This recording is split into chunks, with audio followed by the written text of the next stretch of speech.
This woman tried to sell her baby for $500. This case is absolutely shocking. Jessica Woods is a 33-year-old mother from Florida. Jessica was recently hanging around shops in her local area of Paltka with her 18-month-old daughter. It's reported that one of the employees nearby asked Jessica if she needed any help.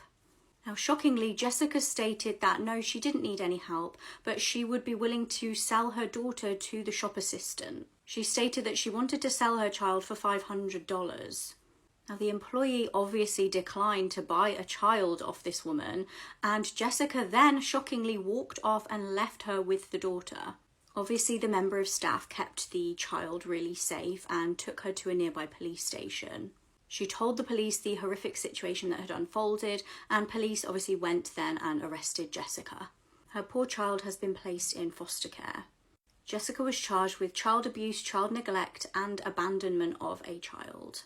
Sarah Stern, right? She had lost her mother. She had gotten a big inheritance from her mother. Her aunt told her to not tell anybody, right? Okay. No friend, no family member. She ends up telling her friend Liam. They were friends since they were 6. Time goes by and shit until out of nowhere they can't find Sarah. They end up asking a few close members who was the last person that was always next to Sarah. They said Liam, didn't they? They start asking him questions. When was the last time you saw Sarah? And he's like, oh, yesterday we went out to eat. I dropped her off and I went to go to work. That was the last time I saw her. A couple of days go by. They started asking him more questions, and they were like, did she ever mention that she wanted to escape? Or and he was like, oh yeah, she has a lot of self-destructive tendencies. Her mother's loss would always get to her and stuff. But the thing that was weird about it is that why would she commit after finding about all of this money? Makes no sense. Some time passed by. He told his friend like some weird ass idea. Imagine a film where I kill this person and then I throw him off a bridge and Oddly specific. Yeah, exactly. So he went to the cops and said, he mentioned this story to me, but like maybe it was a crazy idea that he had, but I don't know, it felt like a little bit too coincidental. The cops end up telling him to meet up with Liam, and they put a security camera in there, like, Call his confession? watch. I got the FBI on my ass, dude.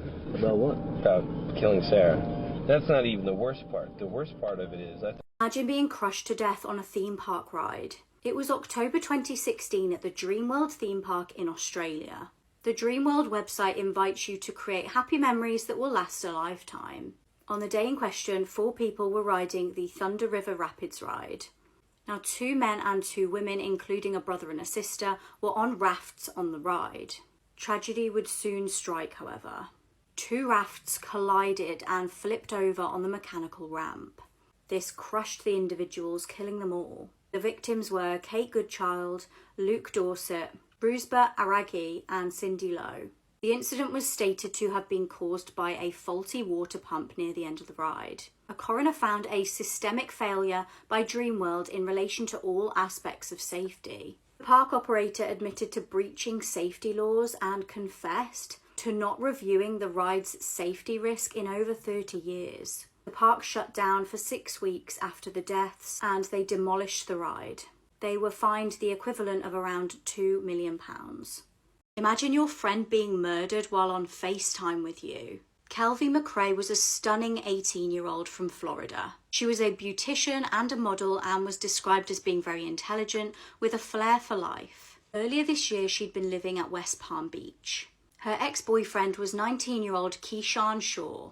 The pair had been together for around a year when she actually broke up with him. Now, she stated that he really didn't seem to accept the fact that things were over between them. A day prior to the tragic incident in question, police got a 911 call. Kelvie told the operator how her ex had tried to strangle her and had held a gun to her head. He tried to hold her against her will, and as she tried to flee the scene and get in a car and drive away, he had apparently flung himself onto the windshield and smashed it. Police charged him with false imprisonment, aggravated assault and battery. The day after, police responded to yet another 911 call. This time, though, it was a report of a shooting. Kelvie had been apparently on FaceTime with a group of her friends. Shockingly, her ex suddenly shot her in the head, neck and back. The incident unfolded in front of her horrified friends on FaceTime. They obviously reported what they'd witnessed to police. When authorities arrived, they found the ex in the house with gunshot wounds himself. Kelvie was unfortunately deceased.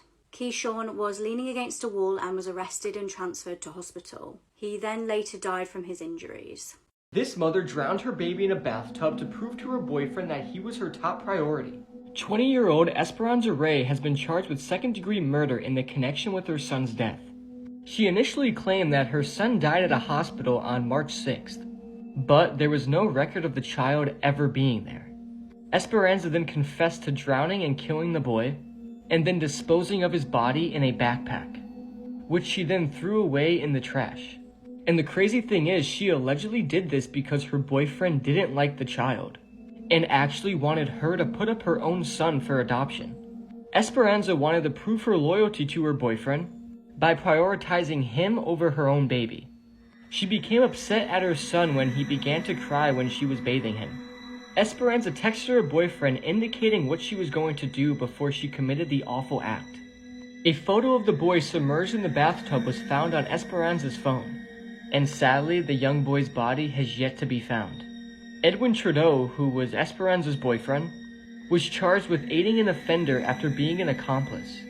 This case is absolutely gut-turning, and how could somebody do this to their own son? Especially for someone that you're most likely not going to be with for the rest of your life. I will never understand these people's thought process when it comes to these cases. There was no reason for Esperanza to do this, at all. She really killed her baby boy because her boyfriend didn't like him. This is absolutely crazy, and may the young boy rest in peace.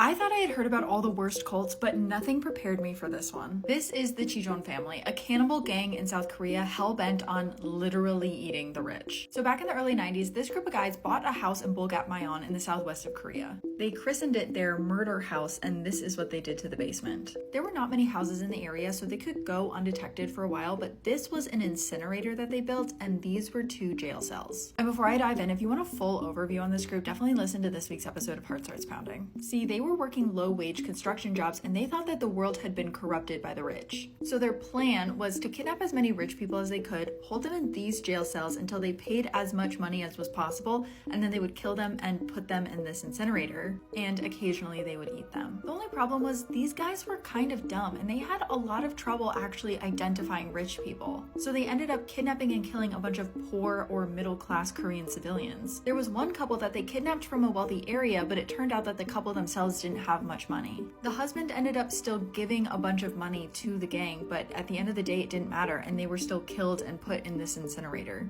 And then afterwards they held a big barbecue for the whole neighborhood. There is so much to this story, it doesn't do justice to just tell it here, so I highly recommend listening to this week's episode of Heart Starts Pounding. Man found his wife kissing another woman and killed them both. It was the 29th of January 2023. Police officers got a call that no one expected. They were dispatched to a property in Green Bay, Wisconsin. 49-year-old Rhonda Kegelski was found dead in her home by her daughter. The daughter was absolutely horrified to find not only her mother dead, but also her friend, 53-year-old Paula O'Connor. Officers arrived obviously to a horrific scene. They soon learned that Rhonda actually lived with her partner Richard Sotka, aged 49. On the night in question, the couple were together, and Rhonda then invited over her female friend Paula. It's believed that the 3 of them were having a nice evening, and Richard decided to go for a shower. When he got out of the shower, he apparently found Rhonda and her friend kissing. In a jealous rage, he took a knife and stabbed them both to death. He was actually already on a tag for charges relating to stalking and violating a restraining order. He'd also been in trouble before for DV. He's now been convicted of killing both women and will be sentenced in May. 2021, Hunter Lewis was planning a detailed treasure hunt for his family, but he went missing on the final day and he hasn't been seen or heard from since. Hunter was a 21-year-old aerospace engineering student at Cal State Long Beach who was an avid outdoorsman. For 2 years, Hunter had been planning an elaborate 3-day treasure hunt for his family. He was so detailed with it that he created clues and keys with a 3D printer and hid these items all over Humboldt County, California for his family to find. The treasure hunt began on December 30th, 2021, and while his family started the game, he launched his canoe into the Pacific Ocean off of Trinidad Bay. And this was to place his final treasure on Flatiron Rock, which is a small island a few hundred yards offshore. But Hunter never came back. Once 5:30 p.m. hit and there was still no sign of him, his dad reported him missing to the police. The Humboldt County Sheriff's Office and the U.S. Coast Guard began their search by boat and air, but there was no sign of Hunter. During the investigation, it was concluded that the area Hunter likely launched his canoe from has a reef that's only visible at low tide, which makes it an extremely dangerous area to be in. Even the search and rescue team wouldn't search that area when looking for Hunter. In the following days, pieces of Hunter's canoe and a wooden cigar box that his father had given him washed ashore, but Hunter has never been found. His family continues looking for him and eventually solved his final treasure hunt clue. The clue stated that the treasure would be found where his heart is. To solve the clue, they used a 3D printed key, which, when aligned with the rock islands whose shapes match its teeth, ends in a heart that encircles flat iron rock. When Hunter first began planning the treasure hunt, he created an Instagram page dedicated to his family. On it, he said that a lost Lewis family treasure that they didn't know about was somewhere off of the North Coast. But his family now says that it's really Hunter who is now their lost treasure. A woman has been found dead in a cemetery. It's believed that she'd been tied up and tortured. Reina Hernandez was a 54-year-old woman. She was last seen on the 26th of February in Washington. She was reported missing by her friends when she failed to return home on the 28th of February. They couldn't get hold of her, and so they alerted authorities. Just days later, though, she was tragically found dead. On the 8th of March, her body was discovered deceased in a cemetery. Now, this was in Mexico, in Mexico. Her body was actually discovered wrapped in a blanket. It stated that her hands and feet were both bound, and she had signs that she had been tortured.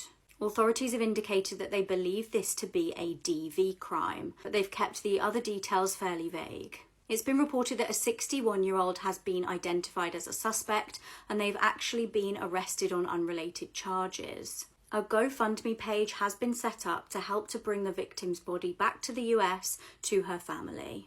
Do you remember the time when former Disney Channel star Kyle Massey was accused of having an inappropriate relationship with a minor? You may remember Kyle from shows like Cory in the House, and obviously That's So Raven.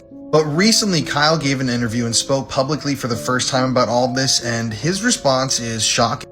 Kyle is now alleging that he is actually a victim himself, and that the mother of the victim is the one that tried to victimize him, if that makes sense. So the original charges stated that Kyle allegedly sent explicit videos to a minor between the years 2018 and 2019. These charges were filed in civil court in the year 2019 and were eventually dropped. The person was seeking $1.5 million from Kyle.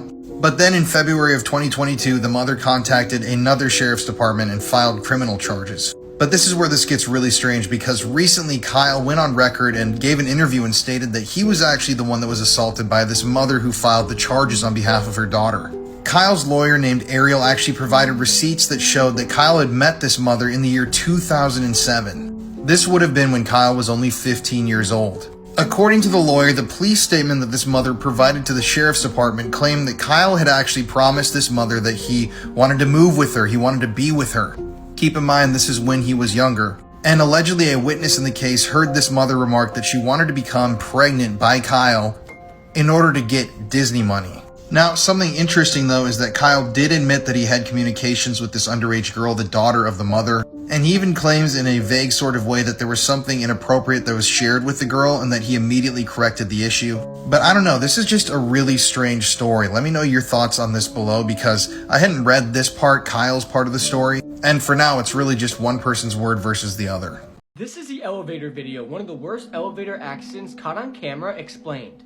This video is about 40 seconds long and it takes place in India. It was filmed on an elevator CCTV camera. The video starts with 3 young children in the elevator going to their apartment. But before I continue, I'm going to explain the elevator design because it's extremely unsafe and dangerous. The elevator has a gate that you have to pull open when you get to your floor. And once the metal gate opens, you have to open the door to your floor. So entering and exiting the elevator is a manual process. The doors don't open automatically. But let's continue. 2 of the children safely get off the elevator, but the last child, as he's exiting the elevator, he decides to close the metal gate, but when he does this, the door to his floor also closes. So he's trapped between both doors. Some people think the door was closed by his siblings as a prank, which unintentionally trapped the young boy. The boy remained stuck for a couple of seconds, and then the elevator began to move. The The boy instinctively tries to grab something to hold, but as the elevator begins changing floors, the boy's body starts to twist and bend in unimaginable ways and is completely crushed by the elevator. And that is where the video ends. It's an extremely horrible video, and emotionally it hits pretty deep. This child was only 5 years old when this happened, and I can't imagine the pain and sadness his family felt. It's just so heartbreaking, but just imagine his siblings actually played a prank on him. Can you imagine the guilt they will be feeling for the rest of their lives? Please don't go searching for this video because it's extremely disturbing and just sad. Hopefully me explaining it lures your curiosity away and you don't go looking for it, because in all honesty, this video will definitely stick with you. If you ever see this chair for sale, do not buy it. The story behind this chair is absolutely horrific. So recently in Australia, these chairs have been popping up on Facebook Marketplace. For an average person looking at it, it seems to be a solidly built, finely polished chair. One chair costs $1,700 and two chairs is $3,200. And here's the description. You cannot buy these in the shops. They are made from top quality marine ply, hand finished, so no chair is exactly the same as any other. And I really do feel bad for people who bought these chairs not knowing the history of them. Well, it turns out these chairs were made in prison by one of the most psychopathic murderers to ever haunt Australia. The killer's name is William Patrick Mitchell, and in 1993 he committed a horrific family massacre with an axe. On that day, William went to target a woman who had rejected his advances. Her name was Karen Mackenzie. But when William got to Karen's home, he saw her 16-year-old son Daniel in the driveway, and he immediately murdered Daniel in the driveway with an axe. He then went inside the home, assaulted Karen, and murdered her with the axe as well, before he went to the bedroom of her 7- and 5-year-old daughters, Amara and Katrina. William then assaulted the 7-year-old Amara and then killed both of those girls in their beds with the axe as well. Now, this crime is notorious because the Australian authorities have not released the full details of what happened. The authorities themselves claim that the true details are too grisly, too graphic, that the public can't handle them. I've never heard of something like this, but that is truly shocking and, yes, disturbing. So obviously it's a little disturbing that prison guards are selling these chairs handmade by a family axe murderer on Facebook Marketplace and pocketing extreme loads of cash off of them. Now, I read a news report that came out recently about how family members of the victims are extremely upset that prison guards are making money off of these chairs made by their family member's killer. And yeah, I just couldn't imagine having already purchased one of these chairs and then reading a news article like this. Because what the seller didn't include on this Facebook Marketplace listing is that the chair was handcrafted by an axe murderer. This is the bear video, one of the worst animal attacks caught on camera explained. The local forest department of this village organized this bear hunt because of the bear attacks against humans in the area. The man in the video was tracking the bear for a while and even set up a trap, but he was ambushed and mauled. The victim's piercing screams alerted his colleagues who would rush to the scene, and one of the victim's fellow hunters filmed the gruesome encounter. As you play the video, you see the man laid out on the floor wearing a green jacket with the female sloth bear on top of him, and immediately you hear the victim's awful screams, and these screams are way different from any of the screams you will ever hear. The camera zooms in and you see the bear has almost mounted the victim and has its jaws locked around the victim's face. And it seems the bear is going for the throat. Loud commotion can be heard in the background, and the crowd tries to stop the bear from attacking by firing their guns and throwing stones at it. As the victim wrestles underneath the bear, you see some of his injuries. His face and throat are covered in blood, and the ground is also stained with blood. You can see the bear bite his face and pull, ripping a piece of flesh from his face. The bear then shakes its head to get the blood off its face, and it then goes in for another bite, and this time, biting the man's throat and pulling away sharply, and it appears as a piece of flesh hanging from the victim's head. The video then ends as the mauling is still taking place. There's rumors that there's a longer version of this video, but I haven't seen it yet. According to reports, the attack lasted about 10 minutes until the bear was finally shot and killed, but the injuries the victim had would result in his death. I don't recommend looking for this video, mainly because of the graphic nature, but also because the screams of the victim are definitely the worst screams you will ever hear. Just imagine being attacked by a bear and being pinned down underneath it, while it just rips you apart and there's nothing you can do. The thought of that is just absolutely horrific. Do you guys remember last year when this Alabama prisoner escaped with the help of jail employee Vicky White, who had a romantic relationship together?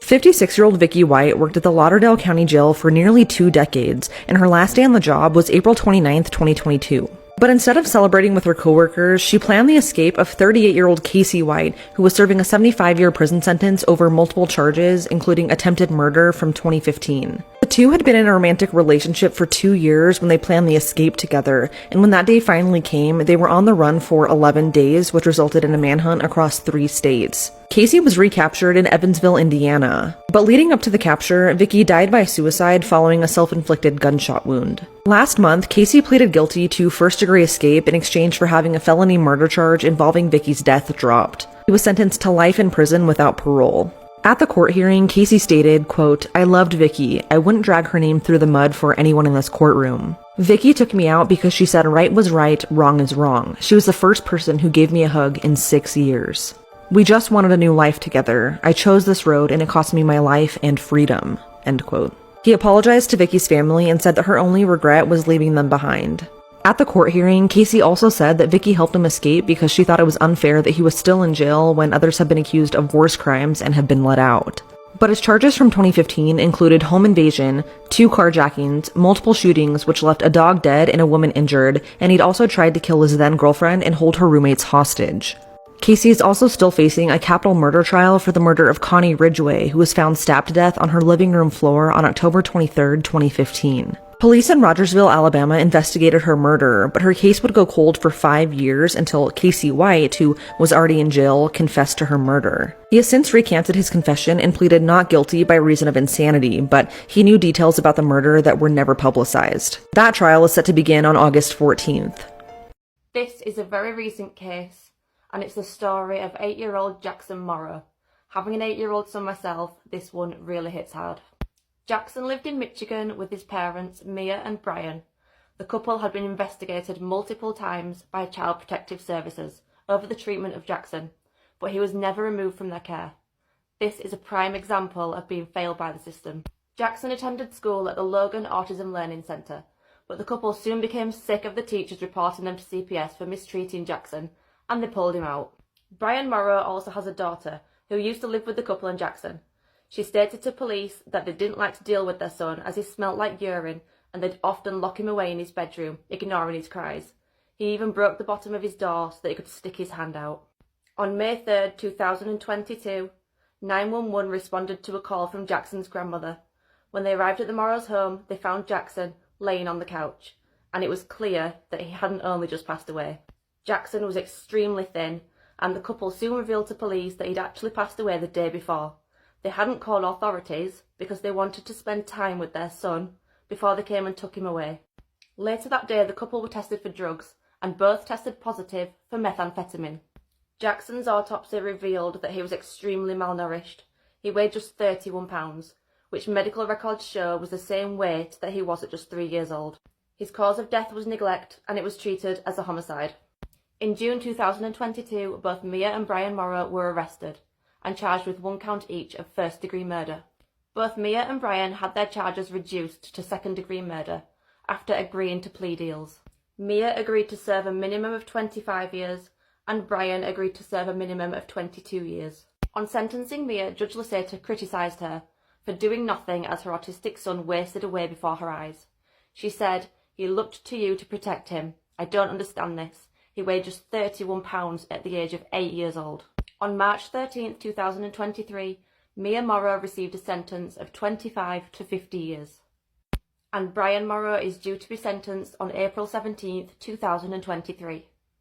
TikToker Mahek Bukhari. Her and her mom and Serene Bukhari, they got charged with life. Basically what happened was that girl Mahek Bukhari, She was going viral, or yeah, she was going viral mainly because she was posting videos about how she looks, Okay. and also how close of a relationship she had with her Her mom. mom. At first her mom didn't really care about it, but slowly more and more she starts liking the attention as well. Keep in mind her mom is married to her dad for like 20 years plus. The mom, she forms a relationship with 21-year-old Sakid Hussein So she was cheating on her husband. for the past 3 years, and she basically tried to cut it off. He didn't take it too well, threatened her to expose some nudes and sex tapes that they had. Oh, if you don't come back, Your husband's gonna know that you've been cheating on him. feeling threatened and her relationship with her husband. they ended up getting friends and some fanboys to help Mahak. Jumped the guy. Sakib ended up getting his friend Mohammed to drive him to this parking lot where supposedly they were gonna meet. The whole plan was Mahak texted this guy saying, if you give me the phone, I'll give you back all the money that you spent on my mom. But in reality, there was no money. There's footage of him pulling up. He sees that there's 2 cars, there's people in the cars, and they have fucking shiesties and shit. So they dip, and then you can see the 2 cars following them. They start going like over 100 miles per hour until they end up ramming the back of the 2 guys. The cops come, ambulance comes, and they both died because of the accident. Quickly they find out that I'm dying because I can't breathe. I'm sorry, Mum.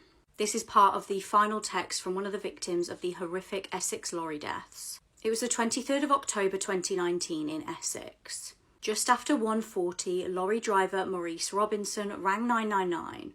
Ambulance and police arrived to an absolutely horrific scene. There were 39 bodies discovered in the back of a refrigerated lorry. Tragically, the ambulance was not able to resuscitate any of them. Fatalities included 31 males and 8 females. There were 10 teenagers. The youngest victims were just 15 years old. Now, police arrested the lorry driver, who was 25-year-old Maurice Robinson. Maurice was from Northern Ireland, and police needed to get to the bottom of what on earth had gone on. Postmortems of the victims stated that they had passed away from a mixture of hypoxia and hypothermia. A huge investigation was underway, and in November, some information was released. One of the teenage victims had gone missing from an asylum centre in the Netherlands. Now, the victims were initially said to have been potentially victims of human trafficking, or may have paid someone to smuggle them illegally into the country. The family of one of the victims came forward to share a heartbreaking final text. The woman was 26 years old and sent a heartbreaking message stating, "I'm dying because I can't breathe," and then, "I am sorry, Mum." Her family revealed that they had actually paid smugglers around £30,000 to smuggle her into the UK. It wasn't until the 7th of November that all of the victims were formally identified. Now, the murder investigation was absolutely huge, as I said. Grisly details were revealed, and it was discovered that the lorry went from the Netherlands and the victims were trapped inside a refrigerated lorry for around 10 hours. They were said to have died excruciatingly painful deaths. They actually basically gradually suffocated in this trailer. Now, the motive for this crime and the criminal operation that went on was said to have obviously been financial. 2 men that played leading roles in the smuggling were jailed for 20 and 27 years. Maurice Robinson was given 13 years and 4 months. 3 other members of the people smuggling gang were also sentenced for conspiracy to facilitate unlawful immigration. It's pretty rare for a judge in the UK to hand someone a whole life order, but this man has just received 2 for the brutal murders of his ex-girlfriend and her new man. Marcus Osborne was laying in wait at his ex-girlfriend's house as she came home from a date. He'd hacked into her social media accounts to find out where she was. He'd then gone round and gained access to her house while she was out. There was another woman in the house who hasn't been named in this case, as well as 4 children who were asleep in bed upstairs. Katie Higton had been out on a date with her new man, Stephen Harnett, and Marcus was really angry and jealous that she was moving on. They'd been in a relationship for 5 years, but Marcus was extremely abusive and violent towards Katie, so she'd ended the relationship. Marcus also had previous convictions for violent offences against 2 previous partners, and he'd served jail time. In May last year, Marcus was actually out on bail when he went round to Katie's house in Huddersfield. He waited until she returned home, and when she stepped through the door, he launched his attack.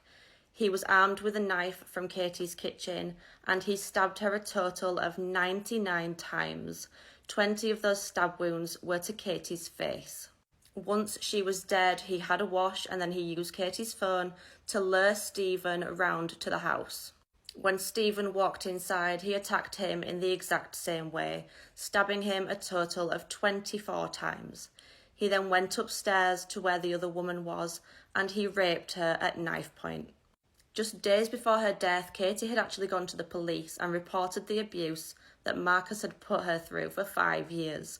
She told them that Marcus had threatened to slit her throat, and he'd also said that if she ever got a new boyfriend, he would kill them both. Marcus was arrested, but 2 days later, he was released on bail, and 5 days after that, Katie and Stephen were dead. On March 1st this year, Marcus was sentenced to 2 whole life orders for Katie's murder and Stephen's murder, along with 10 years for the rape of Katie's friend. I'll post another video and link it in the comments of the sentencing for anybody that wants to go and watch it. This is Aokigahara, the forest. This place has become a magnet for death over the years, and it's steeped in mystery. So Aokigahara is located on Mount Fuji in Japan. It's a very, very beautiful forest with tons of trees, but its dark history started centuries ago. So it's been claimed many times that Aokigahara is a place where ubasute is practiced, which is basically the practice of bringing an elderly family member out into the deep forest or up on a mountain, leaving them there, and then allowing them to die alone. According to researchers, this was happening in the 1800s in Aokigahara. The forest itself has also been claimed for hundreds of years to be the home of Yurei, or the ghosts of many people, including the ghosts of those people who were left to die. And according to a lot of the mythologies, some of these spirits are not happy. They've even said that it's dangerous to be in that forest at night because of the vengeful ghosts that may be walking around the woods. In recent years, though, Aokigahara has gained the reputation of the forest. I'll just say the unaliving forest here because I don't want to be censored. Because it has become a magnet for people to come and take their own lives. The forest floor is littered nowadays with remnants and possessions of the dead. In 2003, for example, 105 bodies were found alone in that year in Aokigahara. And in 2010, it was reported that over 200 people had tried to take their own lives in the forest, with 53 of them being successful. It's estimated that there are hundreds of bodies that are still somewhere deep in the woods. I mean, it's a massive forest. Something about the forest that I've always thought was really eerie was the ropes.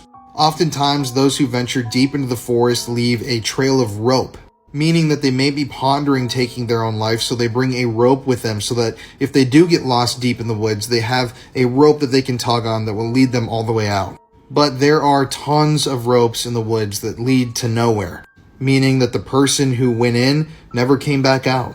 It's really a tragic story because nobody knows exactly why so many people are choosing to end their lives in the woods. Some say that it's because it's such a beautiful place, a place that's really quiet and isolated from the busy Japanese society.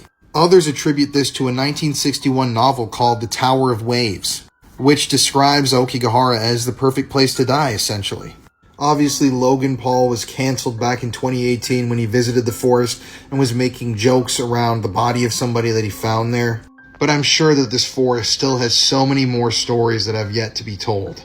This is the scariest story about the peephole, and this story is absolutely disturbing.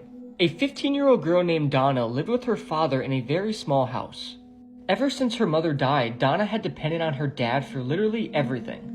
One morning, Donna's father was leaving for a business trip and he told her he wouldn't be back until later that night. And with that, he kissed Donna on the cheek and left. Later that day, Donna got home from school and did some homework and then relaxed and watched some TV. The clock then struck midnight and she noticed her father still wasn't back. So Donna decided to just go to bed. That night, Donna had a dream. She found herself standing on the edge of a busy highway. She then looked across the highway and saw a familiar figure standing there. It was her father, and his hands were cupped around his mouth trying to yell something to her. But Donna couldn't figure out what her dad was saying. She also saw that his eyes looked very sad, and he seemed to be desperately trying to communicate with her. She could barely make out the words he was saying, but it sounded like he was saying, "Don't open the door." Suddenly, Donna woke up to a tapping noise. Then suddenly, somebody rang the doorbell. Donna then got out of bed, got dressed, and then scrambled down to the front door.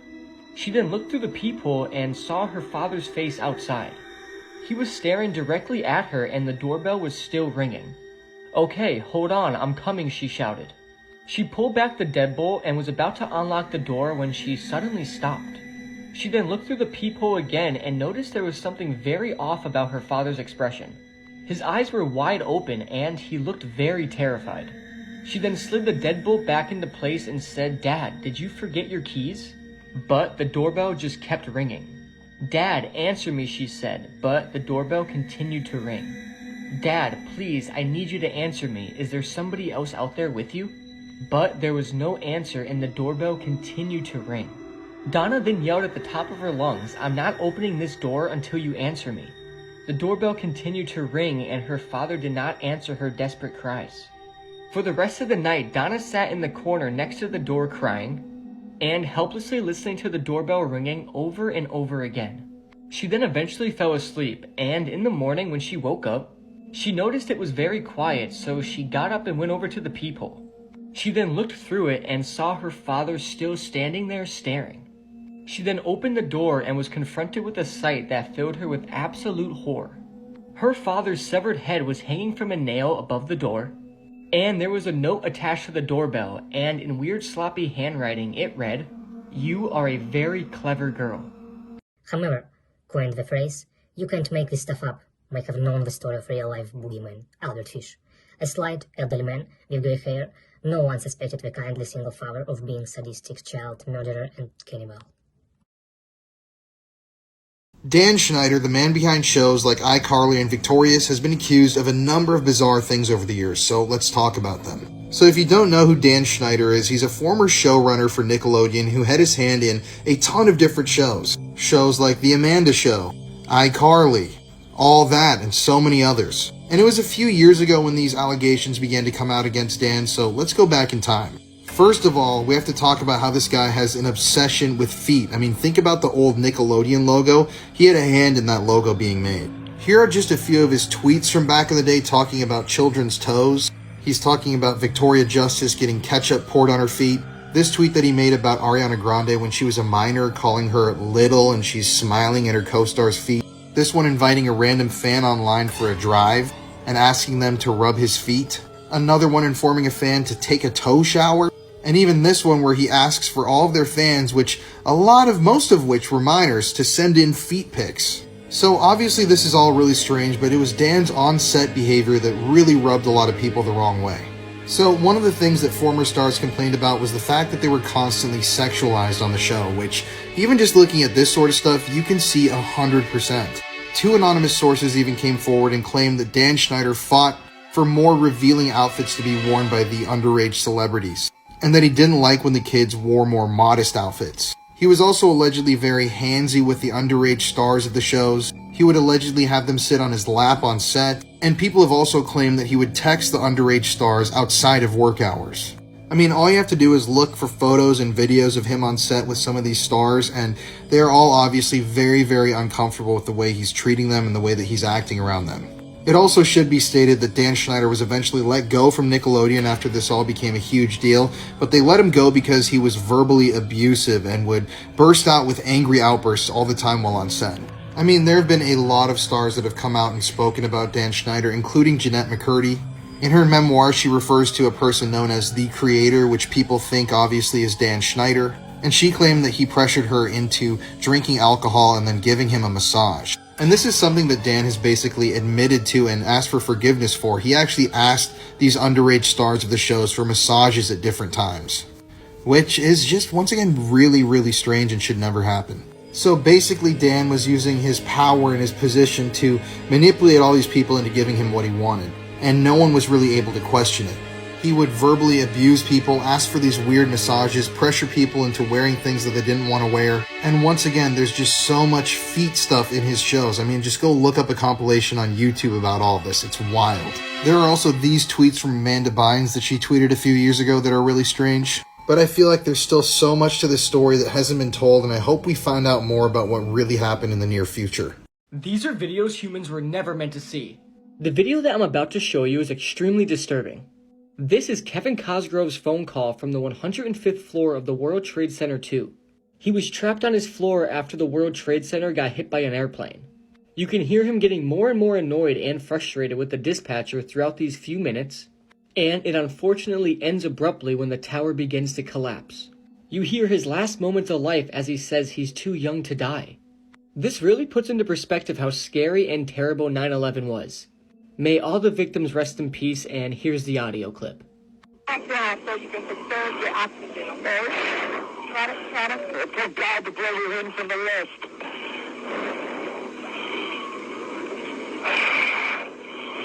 It's really bad. It's black. It's iron. Does anybody else want to try it in here? We're young men. We're not ready to die. I'm good.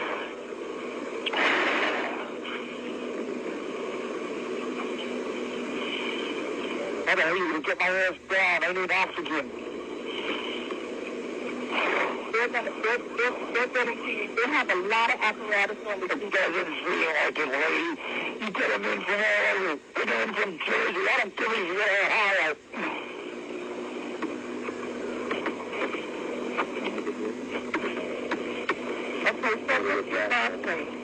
Mine's high school. I must have called about a dozen times already. COSGROVE. Yeah, my wife thinks I'm all right. I called her and said I was leaving the building. I was fine, and bang. Well, I want to go down here. Cherry. Red Cherry. Is that right? Yeah. Red Cherry's next to me. 105. Whose office? John Astro's office. That's where you go. That's the office. We're in John Astro's office. OST. ARU. ARU. Right. That's the office we're in. There's three of us in here. OST. ARU. Hello? Hello? We're looking at financial center. Three of us, two broken windows.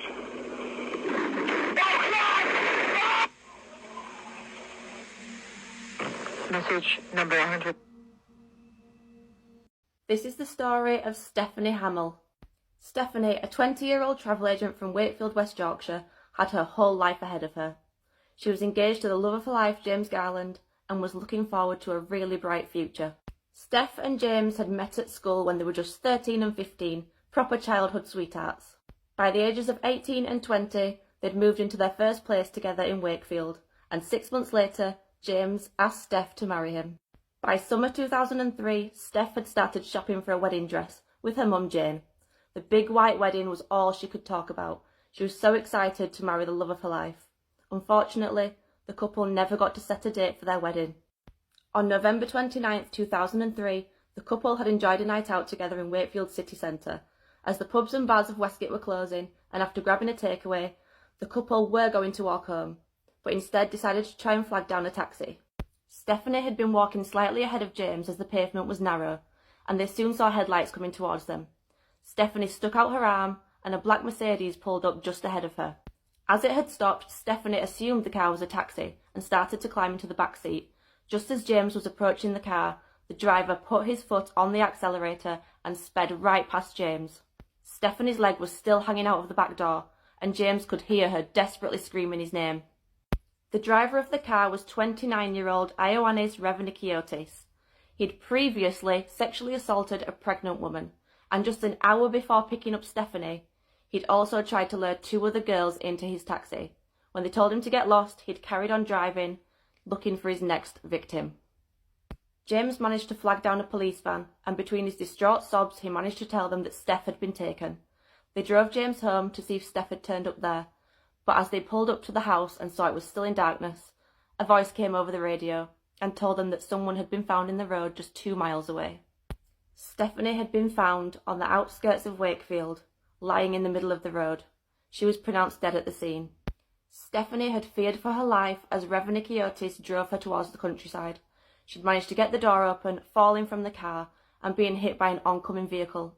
That vehicle didn't stop and dragged Stephanie down the road before fleeing the scene.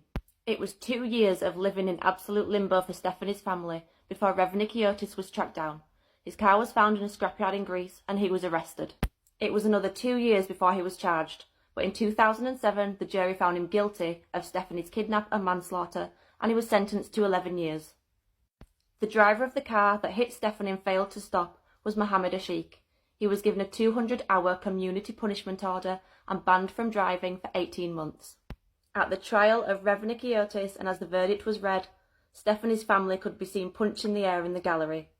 They said nothing could bring Stephanie back, but they took some small comfort in knowing he'd been jailed. Sometimes true for stranger than fiction. The case of Richard Trenton Chase is a story which even the most depraved horror writer would struggle to create. Over the course of 4 weeks spanning across 1977 and 1978, Richard Chase took the lives of 6 innocent victims in Sacramento, California. His murders gradually progressed in violence, beginning with drive-by shootings and culminating in acts of cannibalism. Shocking true crime footage genuinely gave me nightmares for weeks. This is the disturbing case of the collar bomb delivery man. It was the rural small town of Erie in Pennsylvania. In August 2003, an order came into a pizzeria for 2 small pizzas. Now, the delivery location was only a few kilometres away from the pizzeria. Now, for that reason, although Brian Wells, pictured here, was about to finish his shift, he decided to do the final drop of the day. No one could have ever guessed the horrors that were about to unfold. He drove to the delivery location with the pizza in his car. As he got out of the car, terrifyingly, he was confronted with a bomb and forced to put it round his neck. He was given a weapon and 2 pages of instructions and was told to go and rob a bank. Now, he was quite a sight when he arrived at the bank because he had this huge bomb round his neck. He went over to the clerk and passed her a note demanding $250,000. The note stated if he didn't receive that money, the bomb would explode. Now, the woman didn't have access to that amount of money, so she actually just gave him what she had at the time. This was only around $8,000. Brian left the bank, and at this point, police started to follow him. They tracked him down to a nearby car park. Now, police managed to handcuff him, but he actually still had the device round his neck. They had no idea whether this was genuine or a complete hoax. Dramatic scenes were broadcast live on TV. Now, in really distressing scenes that you can actually still access, Brian was begging police for help at this point and explaining that it was a real bomb. Everyone stood back and basically just watched this unfold, unsure of what to do. Around 8 minutes later, in front of stunned onlookers, the device exploded. Brian was obviously killed instantly. When I watched this scene on Evil Genius, which is a Netflix documentary about this case, I was absolutely stunned that they actually showed this. So police eventually go over to the car that Brian had been in and find a list of instructions that Brian had been given. There were tasks on there that were still to be completed, so the police decided to do the tasks themselves to see who was responsible for this weird scavenger hunt. The trail actually took them back to the original delivery location to a jar in the woods, which was actually empty. Now, it's controversial as to whether Brian was in on this plot or not, and whether he knew certain information and didn't know other bits. Some witnesses say that he talked about a bank robbery months before. Some people believe that he may have just not realised it would be a real device round his neck. Now, Marjorie Deal Armstrong was convicted of this crime and sentenced to life in prison. It's not really understood what Brian's connection directly to Marjorie was. A man named Kenneth Barnes was also involved and gave police evidence against Marjorie. Some believe that a man named William Rothstein was the mastermind behind the whole thing. Now, he actually passed away before he could undergo a trial. It's widely believed that he was the one that actually made the bomb. Brian was actually seen leaving William's house the day before this. It's believed that the motive for this crime was money and that Brian Wells knew the others through substance dealing. This man publicly alleged Boeing of ignoring safety concerns on its airplanes, and he was recently found dead. This is John Barnett, and this is a crazy story. So John worked for Boeing for decades. He had a full career there, he was a very trusted employee, and everybody who knew John said he was a brave man with the highest levels of integrity a person could have. So John actually worked at Boeing as a quality control engineer and manager until he retired in 2017. But now we have to go to 2019. Do you remember when those 2 Boeing 737 planes nosedived after takeoff, killing everybody on board? That was a crazy, crazy time to be flying, and John actually went public and stated that Boeing was ignoring safety procedures and checkups on their planes. In fact, just a few months after those crashes, John told the BBC that he had seen workers fitting faulty parts on planes to rush to meet deadlines. He also said that the oxygen masks on the 787 Dreamliner had a 1 in 4 chance of failing. Now, if there was somebody that was going to know the truth of this situation, I would assume it would be John, since he was on the floor working in the Boeing production facilities for over 3 decades. John also stated that at one point he wrote down some violations he saw, and he was then reprimanded, got in trouble by the company. They allegedly told him that they would rather have him tell them the problems in person, face to face, rather than document them. So Boeing has been non-compliant in a lot of these issues. Obviously, when your plane crashes are causing hundreds of deaths, I think you should be investigated to the max potential. But even recently, Boeing was back in the headlines when an exit door exploded mid-flight. In fact, the Justice Department has actually opened up a criminal investigation into the matter, and Boeing has been accused of not being cooperative with investigators. They even recently admitted to Congress that they had no records in writing about that incident, which is very suspicious to me. So let's go back to 2019. John went public with his allegations against Boeing. They spoke out against John, and that's what led to the events that were happening just a few days ago. You see, this was all tied into a defamation lawsuit that John had actually brought against Boeing. John was claiming that Boeing had actually hurt his career and his reputation because he had come forward with these allegations. He was alleging that they had basically smeared his name. So on Saturday, March 9th, just last week, John was supposed to show up to give some testimony in his deposition case. On that day, John was in South Carolina for the defamation suit, and he was supposed to answer some questions that day relating to all of these allegations. Now, according to John's legal team, people that knew him, he didn't seem like he was any different than he had ever been before that day. His lawyers have actually stated in interviews that he was in pretty good spirits, looking forward to putting all this behind him. The case was nearing an end. His lawyers also even said that they saw no indication that he would do anything to hurt himself. Well, on Saturday, when John didn't show up for the court proceedings, that's when people went to go check on him, and they found him dead in his truck parked in front of the hotel that he was staying at from a alleged self-inflicted gunshot wound. Now, obviously, this has a lot of people talking. People are questioning the fact that John would decide to take his own life on the day that he did, when he was supposed to be answering all of these questions and giving out information. And obviously, people from his legal team to people on the internet, lots of different individuals are calling for a full and thorough investigation of exactly what transpired here. Regardless, though, I think that Boeing has some serious questions to answer here throughout all of this. And seeing all these tragedies happening and witnessing the failure of Boeing's planes time and time again definitely has me a little more concerned when I fly nowadays. I've covered countless true crime cases, but this one has to be one of the worst. This is the case of Sylvia Likens, who was a 16-year-old girl who, along with her younger sister Jenny, was left in the care of Jarud Benisweski by her parents. Jarud was a single mother with several children of her own. She agreed to take care of the Likens sisters in exchange for a small amount of money every week. The Liken parents were carnival workers and believed their daughters would be safe with Jarud. But that was far from the truth.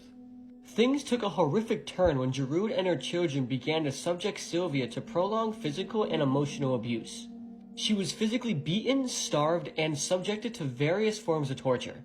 Jarud's children and some neighborhood kids also participated in the abuse. Sylvia was kept locked in the basement where she endured unimaginable suffering. Jarud and the children not only beat Sylvia, but they also forced her to write degrading statements all over her own body, including phrases like, "I'm a prostitute and I'm proud of it." Sylvia was also burned with cigarettes, had her head shaved, and was often deprived of food and water. This abuse continued for months. On one occasion, as the family ate supper, Jarud, Paula, and a neighborhood boy named Randy force-fed Sylvia a hot dog overloaded with condiments, including mustard, ketchup, and spices. Sylvia vomited as a result and was later forced to eat her own vomit. On another occasion, Paula, who was Jarud's daughter, beat Sylvia in the face with such force that she broke her own wrist. Later, Paula used the cast on her wrist to further beat Sylvia. Jarud would also occasionally force Jenny, who was her younger sister, to strike her and beat her. And if she did not comply, they would just beat her. Several of Giroud's children's classmates frequently visited the house to both physically and verbally torment Sylvia. And with Giroud's active encouragement, these neighborhood children and her own routinely beat Sylvia, sometimes even using her as a practice dummy in violent judo sessions, also lacerating her body and burning her with lit cigarettes over 100 times. They also severely injured her genitals. To entertain Giroud and her teenage accomplices, Sylvia was forced at one point to strip naked in the family living room and masturbate with a glass Pepsi Cola bottle in their presence. And this was all for the enjoyment of this woman right here. And due to the increase in the frequency and the brutality of the torture and mistreatment of Sylvia, she gradually became incontinent, which is the uncontrolled leakage of urine. She was then denied any access to the bathroom, being forced to wet herself. And as a form of punishment, Giroud threw Sylvia into the basement and tied her up. Here, Sylvia was kept naked, rarely fed, and frequently deprived of water. Occasionally, she was tied to the railing of the basement stairs with her feet barely touching the ground. On October 25th, Sylvia attempted to escape from the basement after overhearing a conversation, after overhearing Giroud say they were just going to leave her to die in the basement. Sylvia attempted to flee to the front door, however, due to her extensive injuries and general weakness, Giroud caught her before she could escape the property. And on the morning of October 26, 1965, Sylvia Likens tragically succumbed to her injuries and died in the basement. Her cause of death was a combination of severe malnutrition, physical trauma, and the overall abuse she endured. Her body was found with numerous injuries, including broken bones and extensive scarring, and the autopsy showed that there was more than 150 wounds across her body. Giroud was found guilty of first-degree murder and she was sentenced to life in prison. But somehow she was released in 1985 on parole, which is just sickening. She deserves to be underneath the prison. This is just absolutely horrifying. The Sylvia Likens case is a heartbreaking and disturbing true crime story that continues to captivate and horrify people to this day. There's a lot more I could talk about in this case, so if you want a part 2, let me know. Rest in peace to Sylvia Likens, and I can't believe this case. This schoolboy stabbed his teacher to death in front of a classroom full of students. 61-year-old Anne Maguire was a Spanish teacher teaching in Leeds. She'd actually worked at the school for 40 years and she was only 5 months off retirement. However, in April 2014, something absolutely horrific happened. One of her students was 15-year-old Will Cornick. He'd always been described as a smart student who never really caused any trouble. Classmates regarded him as a polite student, but after he got diagnosed with diabetes, his personality seemed to change. In 2013, he tried to join the army, but because of his diagnosis, he was rejected. Being in the army had been his dream, so this was really upsetting for him. After failing to complete his Spanish homework, he was given detention by Anne. He also expressed a wish to her that he wanted to drop Spanish, but she wouldn't let him, which only angered him more. He began to develop a deep-rooted grudge against Anne. Shockingly, he reportedly messaged his friends on Facebook asking if one of them would kill her for him for £10. During one school day, halfway through his Spanish class, Will decided to get up and attack Anne with a knife. The classmates watched on in horror as he chased her out of the classroom. When there, another teacher heard her screams and tried to shield Anne from any more blows from him. Will then allegedly returned to his class and told his classmates how it was a shame that he hadn't killed her. However, Anne did actually pass away from her injuries. Will later admitted that he did plan also to kill 2 other teachers. One of them was actually pregnant at the time. He's been sentenced to life in prison with a minimum of 20 years. This pedophile was so terrible that when he was released from prison, they actually put out a public safety warning, warning people to stay away from this guy. This is James Alfred Cooper, who Canadian officials nicknamed the worst pedophile in Canadian history. So back in 1903, James was convicted of the brutal essays and torture of 6 children in Canada. And apparently he had used a number of torture devices to keep these kids from talking. He had used a cat o' nine tails, a cow whip, a cattle prod, belts, and sticks. I mean, 6 victims, they all went through so much, and this guy was responsible for all of it. James's background is shrouded in mystery. Nobody knows too much about what he went through as a kid, but he was convicted of assault when he was 22 years old back in 1958, and years later, his criminal career started out with burglary. So at first, when he would break into houses, he would just steal things for the thrill of it. He would take family photos, he would take fridge magnets, items from the kitchen. But that evolved into him wanting to wake up the people that he was robbing. He would stand over these people's beds, wake them up violently in the middle of the night, and then escape out of a window or through the door that he broke in through. But that evolved into a desire to SA people inside of their own homes. At one point, he SA'd a minor in their own home at knife point after waking them up in the middle of the night. He also did the same thing to a single mother while holding her at knife point. I mean, this guy was terrible and would only get worse. At one point, though, he married a woman named Patricia who already had 3 kids. He would eventually have another child with her, and this is when the abuse of children began. And this is when the abuse really started. He would use these horrific tools to actually torture and abuse the children that were living under his own roof.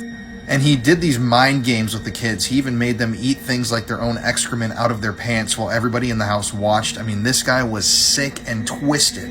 I mean, there's so much to the story that is so graphic and disturbing that I cannot talk about it here on TikTok.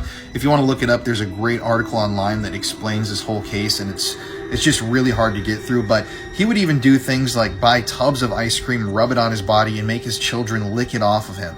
He even at one point invited a neighborhood girl over with one of his own children, and he SA'd both of them.